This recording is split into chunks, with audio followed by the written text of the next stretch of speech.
हाँ, तो अपन अब फिनाइलकेटोन्यूरिया बीमारी पढ़ेंगे बच्चों। ये फिनाइलकेटोन्यूरिया बीमारी ऐसी है जिसमें बच्चा बहुत ही इंटेलिजेंट बच्चा होता है। छोटा सा बच्चा जब पैदा होता है तो बहुत इंटेलिजेंट होता है। जैसे वो 5वीं तक आता है तो क्लास में फर्स्ट आता है, फिर 10वीं तक आता है तो क्लास में सेकंड आता है, फिर 12वीं तक आता है तो वो धीरे धीरे क्या होता है, कमजोर होता जाता है और धीरे धीरे एकदम वो मानसिक रूप से मंद हो जाता है। तो इस बीमारी को कहते हैं फिनाइलकेटोन्यूरिया। ये एक ऐसी बीमारी है जिसमें मानसिक रूप से मंदता आती है, यानी बच्चा मेंटली रिटार्ड हो जाता है। आयु बढ़ने के साथ आयु बढ़ने के साथ आयु बढ़ने के साथ उसका आईक्यू कम होता है। आयु बढ़ने के साथ उसका आईक्यू क्या हो जाएगा, कम हो जाएगा। जैसे जैसे आयु बढ़ेगी उसका आईक्यू कम हो जाएगा, यानी वो मानसिक रूप से मंद होगा। मानसिक रूप से उसमें क्या आ जाएगी, मंदता आ जाएगी। क्योंकि जो मस्तिष्क के ऊतक है वो नष्ट होने शुरू हो जाते हैं। मस्तिष्क के ऊतकों का क्षरण होना शुरू हो जाता है। मस्तिष्क के ऊतक है वो क्षतिग्रस्त होने शुरू हो जाते हैं। अब आपसे पूछा कि ऐसा क्यों हुआ। सबसे पहले तो मैंने बताया इस बीमारी का लक्षण। इस बीमारी का लक्षण ये है कि आयु बढ़ने के साथ जैसे जैसे आयु बढ़ती है वैसे वैसे मानसिक रूप से मंद आता है। अपन एक एग्जाम्पल लिया कि आप देखते हो कुछ बच्चे बहुत होशियार होते हैं, लेकिन जैसे जैसे आयु बढ़ती है वो धीरे धीरे कमजोर होते जाते हैं। तो अपन कहते हैं आखिर इनको क्या हो गया, इनको फिनाइलकेटोन्यूरिया बीमारी हो गई।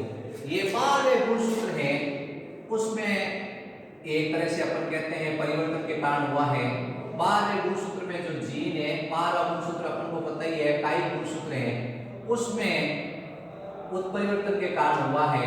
12 गुणसूत्र में उत्परिवर्तन हुआ है, यानी ये अनुवांशिक उत्परिवर्तन है। कैसा है, अनुवांशिक उत्परिवर्तन है। अब अपन कहते हैं कि सामान्य व्यक्तियों के अंदर आपको एक कंडीशन बताते हैं कि हमारे अंदर एक एमिनो अम्ल होता है जिसका नाम है फिनाइलएलेनिन। फिनाइलएलेनिन एमिनो अम्ल है, ये हमें प्राप्त होता है भोजन से। जो हम भोजन ग्रहण करते हैं उससे प्राप्त होता है और हमारे शरीर के ऊतक भी इसका निर्माण करते हैं, यानी ऊतकों से और भोजन से हमें फिनाइलएलेनिन बदल मिलता है। ये फिनाइलएलेनिन क्या होता है, टायरोसिन में बदलता रहता है। फिनाइलएलेनिन किस में बदलता रहता है, टायरोसिन एमिनो अम्ल में बदलता रहता है। फिनाइलएलेनिन किस में बदल गया, टायरोसिन में बदल गया। ये एक एंजाइम के कारण बदलता है। उस एंजाइम का नाम आपको बताना है कि ये फिनाइलएलेनिन किस में बदला, टायरोसिन में बदला। किस एंजाइम के कारण बदला है, वो एंजाइम है phenylalanine hydroxylase. Phenylalanine hydroxylase enzyme है, उस एंजाइम के कारण ये फिनाइलएलेनिन है वो टायरोसिन में बदल रहा है। ठीक है, लेकिन अगर 12 गुणसूत्र में अप्रभावी जीन होगा, अगर 12 गुणसूत्र में कौन सा जीन होगा, अप्रभावी जीन होगा। एक बच्चा है, उस बच्चे में 12 गुणसूत्र में अप्रभावी जीन है, तो क्या होगा, तो उसके अंदर ऐसा होगा बच्चों कि ये जो फिनाइलएलेनिन है, ये फिनाइलएलेनिन है, ये जो फिनाइलएलेनिन है ये टायरोसिन में नहीं बदलेगा। ये फिनाइलएलेनिन किस में नहीं बदलेगा, टायरोसिन में नहीं बदलेगा। क्यों नहीं बदलेगा, ये अप्रभावी जीन है, उसके द्वारा फिनाइलएलेनिन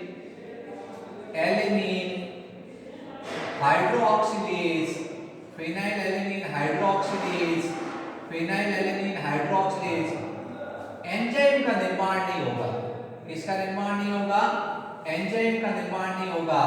जब ये एंजाइम नहीं बनेगा तो अपने को पता है फिनाइलएलेनिन किस में नहीं बदलेगा, टायरोसिन में नहीं बदलेगा। इस तरह से उस व्यक्ति के जो प्रमस्तिष्क मेरुदर्भ है, उसके अंदर ये फिनाइलएलेनिन एकत्रित होगा और जब ये फिनाइलएलेनिन एकत्रित होगा तो ये मस्तिष्क के ऊतकों को क्या करेगा, नष्ट करेगा। तो नॉर्मल सी बात है, नेचुरल सी बात है कि एक बच्चा नॉर्मल बच्चा है, उसमें फिनाइलएलेनिन हाइड्रोक्सिलेज एंजाइम बन रहा है। फिनाइलएलेनिन हाइड्रोक्सिलेज एंजाइम फिनाइलएलेनिन को टायरोसिन में बदल रहा है, नॉर्मल बात। लेकिन अप्रभावी झील हुआ, ये एंजाइम नहीं बना। जब ये एंजाइम नहीं बनेगा तो फिनाइलएलेनिन किस में नहीं बदलेगा, टायरोसिन में नहीं बदलेगा। और फिनाइलएलेनिन का इकट्ठा हो रहा है प्रमस्तिष्क मेरुदंड में इकट्ठा हो रहा है। ये प्रमस्तिष्क मेरुदंड में इकट्ठा होकर क्या करेगा, जो मस्तिष्क के ऊतक है, जो मस्तिष्क के ऊतक है, उन ऊतकों को ये क्या करेगा, मस्तिष्क के ऊतकों को ये नष्ट करेगा। इस तरह से इसका काम होता है मस्तिष्क के ऊतकों को नष्ट करना। तो आपसे पूछा कि फिनाइलब्यूटानुरिया बीमारी क्या है, तो फिनाइलब्यूटानुरिया बीमारी एक ऐसी बीमारी होती है जिसमें दिमाग कमजोर हो जाता है, मानसिक रूप से मंदा आ जाती है। आखिर क्यों आई? अप्रभावी जीन के कारण। अप्रभावी जीन होने के कारण कौन सा एंजाइम नहीं बनेगा, ये फिनाइलएलेनिन हाइड्रोक्सिलेज एंजाइम नहीं बनेगा।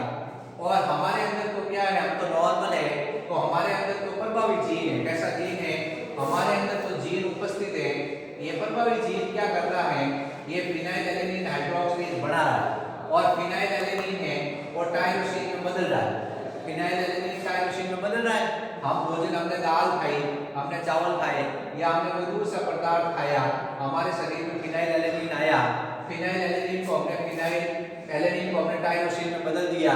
हमारे अंदर कोई समस्या नहीं है क्योंकि हमारे अंदर ये एंजाइम है फिनाइलएलेनिन हाइड्रोक्सिलेज, वो फिनाइलएलेनिन को किसमें बदल रहा है, टायरोसिन में। लेकिन अप्रभावी जीन होने के कारण, अप्रभावी जीन होने के कारण क्या होता है, ये मस्तिष्क ऊतक नष्ट हो रहे हैं। क्यों हो रहे हैं, क्योंकि फिनाइलएलेनिन हाइड्रोक्सिलेज एंजाइम नहीं बन रहा है। जब ये एंजाइम नहीं बनेगा तो फिनाइलएलेनिन किसमें नहीं बदलेगा, टायरोसिन में। जब फिनाइलएलेनिन टायरोसिन में नहीं बदलेगा तो नेचुरल सी बात है फिनाइलएलेनिन कहां जाएगा, मस्तिष्क में इकट्ठा रहेगा और प्रमस्तिष्क मेरुदंड में इकट्ठा होगा और प्रमस्तिष्क मेरुदंड में इकट्ठा होकर मस्तिष्क के ऊतकों को ये क्या करेगा, नष्ट। और मस्तिष्क नष्ट हो जाएगा तो आदमी होशियार कहां से होगा। नेचुरल सी बात, आपसे सीधा क्वेश्चन पूछा कि रीजन बताओ, तो रीजन ये रहा phenylalanine hydroxylase enzyme. Phenylalanine hydroxylase enzyme क्या करता है, फिनाइलएलेनिन को टायरोसिन में बदल रहा है। ये एंजाइम ही नहीं है तो उस कंडीशन में अगर ये बदलेगा नहीं, ये नहीं बदलेगा तो ये क्या करेगा, ये मस्तिष्क में इकट्ठा होगा और मस्तिष्क के ऊतकों को नष्ट करेगा। ठीक है, तो फिनाइलब्यूटानुरिया बीमारी आपको याद हो गई होगी। आप मुझे बताना कैसा वीडियो लगा।